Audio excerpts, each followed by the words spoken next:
శ్రీనివాస్ గారు, ఇచ్చాపురం టీడీపీదే, ఆముదాల వలస టీడీపీదే, Narasannapeta టీడీపీదే, Rajam SC reserved నియోజకవర్గం టీడీపీదే, పాలకొండ ఎస్టీ రిజర్వ్డ్ నియోజకవర్గం వైఎస్ఆర్ కాంగ్రెస్ పార్టీ గెలిచే అవకాశం ఉంది. ఇక్కడ జనసేన అభ్యర్థి నిమ్మక జయకృష్ణ ఓడిపోతారు. అవునండి. హెచ్చర్ల భారతీయ జనతా పార్టీకి కేటాయించిన స్థానం ఇది, అక్కడ భారతీయ జనతా పార్టీ గెలవవచ్చు అనేది.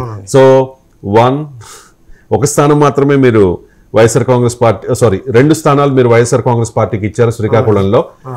1 2 3 4 5 6 7 7 స్థానాలు తెలుగుదేశం పార్టీకి ఇచ్చారు. దానిలో ఒకటి ఎడ్జ్ ఉంది, ఇంకొకటి బీజేపీ. సో ఏంటి మీరు ఎలా దీని బేస్ ఏంటి? ఇక్కడ టీడీపీ ఎక్కువ సంఖ్యలో గెలవగలుగుతుంది అని చెప్పడానికి మీకున్న బేస్ ఏంటి సార్? శ్రీకాకుళం జిల్లా మొదటి నుంచి కొంత టీడీపీకి పట్టున్న కాన్స్టిట్యున్సీ. ఎంపీ రామ్మోహన్ నాయుడు గారి ప్రభావం కానీ, తర్వాత అచ్చెన్నాయుడు గారి ప్రభావం కానీ కొంత జిల్లాలో ఉంటుంది. ఫస్ట్ నుంచి లాస్ట్ ఎలక్షన్స్ లో ఒకసారి ఓటు వేద్దాం అనుకుని జగన్మోహన్ రెడ్డి గారికి అందరూ ఓటు వేశారు. సో ఈసారి పరిస్థితులు జగన్మోహన్ రెడ్డి గారి ప్రభుత్వ పరిపాలన మీద కొంత సంతృప్తిగా లేని ప్రజలు ఈ ఎన్డీఏ కూటమి జనసేన టీడీపీ కాంబినేషన్ కలవటం అనేది కూడా అక్కడ గ్రౌండ్లో వాళ్ళు చాలా ఎలక్షనీరింగ్ చాలా జాగ్రత్తగా చేసుకున్నారు.